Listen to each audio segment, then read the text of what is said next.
Hello and welcome to the Collector RC.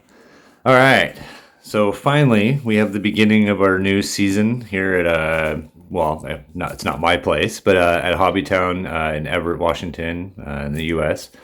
The This, I guess, is going to go for the whole year. So each month they'll end up having a competition, and at the end of the year or season, they will add up all and tally all the points up and determine the first, second, third place winners in I think each class, or they'll just do the top winners of each class. I'm not sure yet.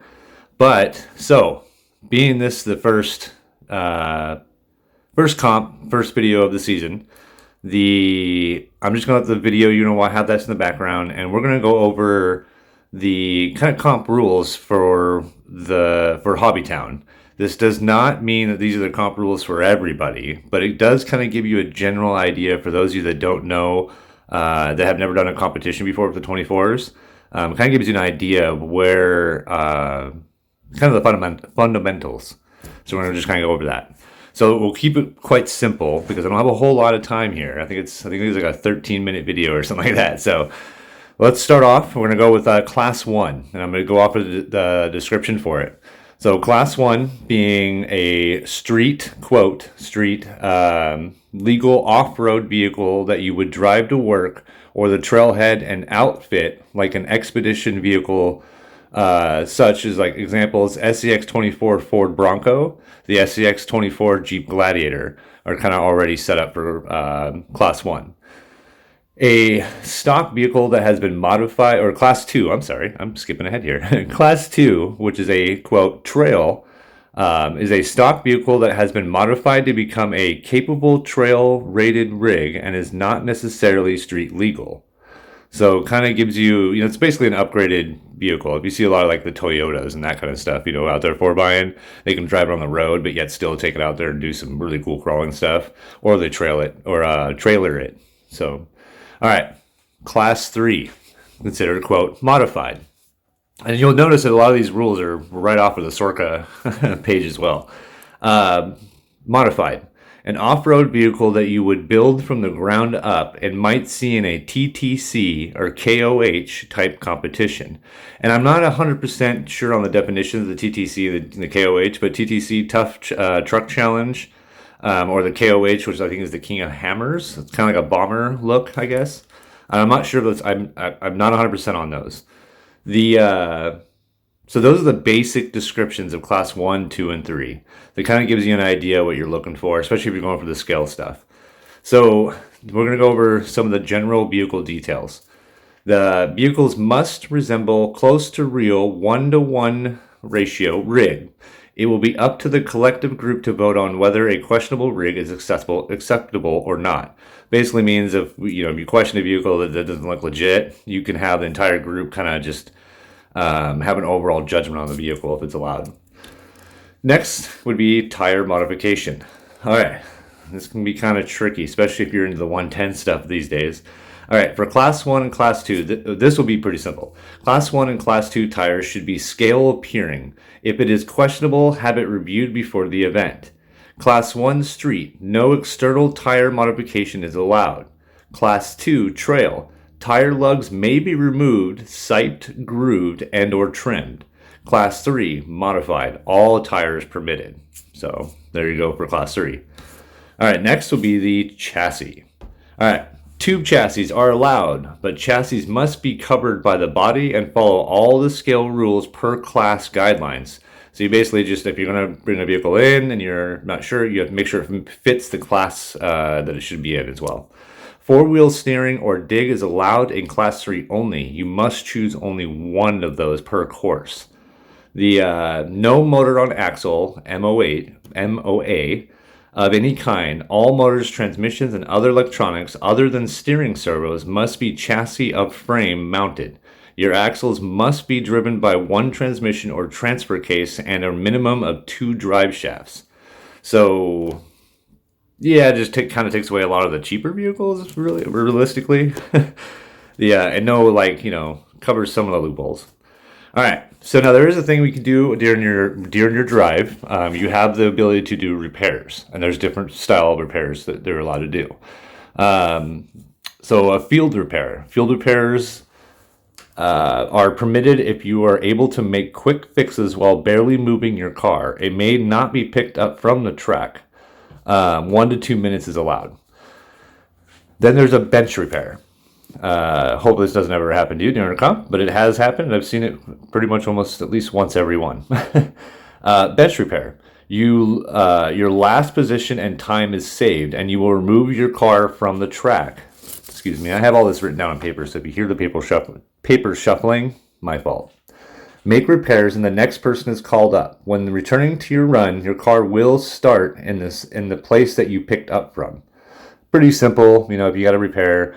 It doesn't seem that there's no limitations on that right now, so hopefully it doesn't keep continuously happening, but, All right, and this is just some other stuff that, you need to know.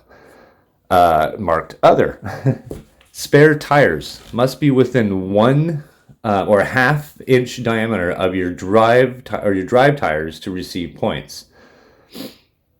Now, basically, you should just have the same tire. I mean, I use like Rock Locks in comparison to my other tires, a little bit smaller, but they're relatively the same size. I mean, pretty dang close. Any functional recovery tools you wish to use during your run, you must carry it on your rig at all times. For info, tire strap, pull pal, and sand ladders. Winches and sand ladders. So basically, if you're going to use your tow straps, you're going to use your sand ladders, you have to be able to take it off your vehicle and put it back on your vehicle and continue to drive the course with it. I do recommend using them. You don't really see anybody using that kind of stuff. But then on the next subject would be winches are allowed in all classes. Winching will not result in additional points, but can be performed with coarse and natural objects. Basically, there's going to be no winch points. You have to be able to use the rock or surrounding area, whatever you're driving on that you can see here in the video. You can only use that. So it's relatively simple. I mean, most people are using like a pull strap style. I wouldn't say pull strap, but like a zip kind of either a lighter holder or a tag holder, and they install inside the car, and that's basically the most common winch you'll see. And then there are a couple that are, for instance, my car will have one too, is the electric winch. And basically it's just a micro servo with a winch set up on it, hidden somewhere in the car, which is very difficult, by the way, if you're running a PureTech setup. Of course, some of these people have the ability, like this car here, has the ability to fabricate their own stuff and do amazing, you can see, amazing work. Very, very skilled. All right, we're gonna move on to, we'll go ahead and move on to how the point system works and how you kind of scale or basically check your scale points, and then so that way when you do a tech, you kind of understand what you're building for. And a tech is basically, you'll tech in, you show up a little early before your comp starts, and there'll be a person or people they'll go over your vehicle. They'll determine the class that you're eligible for, and you kind of choose. And then they go over the points, scale points, and other points based on your vehicle, so that you start off with a higher negative, because like golf, it's the lower the score, the better. And each one is determined, each class is determined on max points. So like a class 1 would have, I think it's 30 points is max, or negative 30. Class 2 would be negative 40, and class 3 would be negative 50. Actually, I think it's reversed. I'm sorry. It's class 1, negative 50, class 2, negative 40, class 3, negative 30. And then you want to try to max that out as much as possible. It'll help you with certain penalties and that kind of stuff, which we'll go over as well. All right, so the areas to scale your cars. You're going to have a body.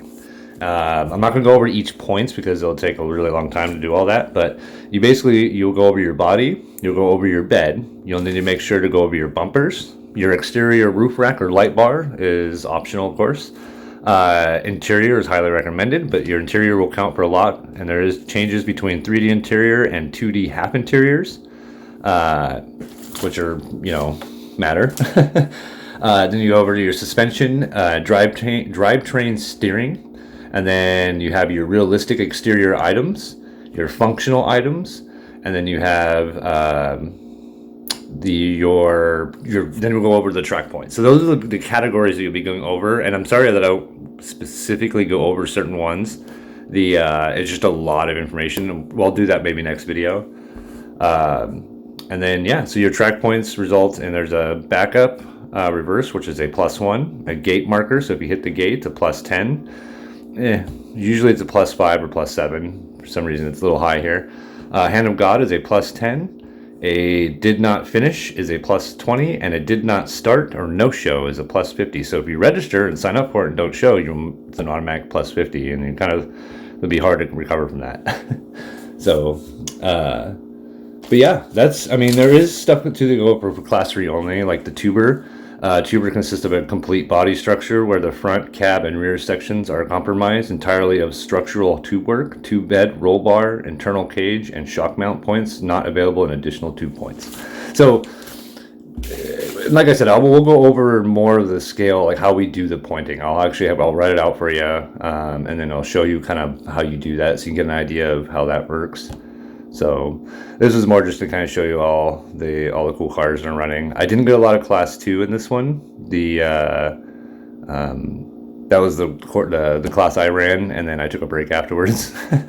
So yeah, it's gonna be an awesome adventure, a whole year round. Normally they're around 5 to 6 months, but going a whole year is going to be a challenge.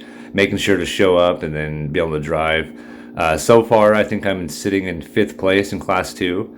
There was a good showing on our first one in this one here, so hopefully that will continue. For the competitive side, I hope a lot of them don't show up for class 2. But anyway, I just got to work on the driving and work on that. So, but yeah, all right. So I'm thinking I'm gonna go ahead and end it here soon. I want to thank everybody for following us over the last couple of years here now, and we're still slowly growing. We would like to grow a little bit more, but that falls on us and giving you guys something to view and watch, and we're going to do that more. I do have a few more shorts that'll be coming out right after this, and yeah, I love speaking with all the people I've met. I love all the people here that participate in this course. Thank you to Hobbytown for even allowing this to happen, and the people that work there are great too. So